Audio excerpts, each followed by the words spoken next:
Hello, I'm Brother Joe Trout for a word of hope on Thursday of the fourth week of Ordinary Time. The last line from our first reading today from the letter to the Hebrews reflects on Jesus as this new covenant and remarks that his blood speaks more eloquently than the blood of Abel. Now, I love that line. I love that concept, that pondering of Cain and Abel, and going back to that story of that first great horror in the Old Testament, that Abel was killed by his own brother. And the blood cries out in this story. After Cain is asked where Abel is, am I my brother's keeper? The blood cries out. What does that mean? Well, we can think of it in a lot of ways, but I think a simple way is to say that the blood of the innocent victim crying out, I was your brother. Why didn't you care for me? Why didn't you take care of me?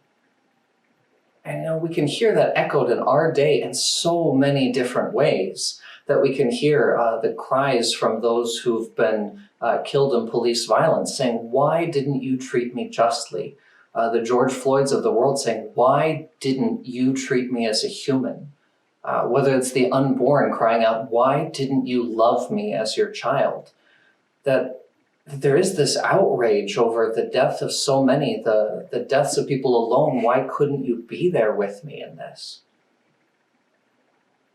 But we're challenged to go beyond that, to think of the blood of Christ that speaks more eloquently, because his blood doesn't cry out with outrage. It says, peace be with you. And to hear this message of the blood of Christ that calls us, sure that there's a place for our outrage in the world, but that calls us to go much deeper and to be that peace in a loud and angry world. And so I think that's the message to ponder for today.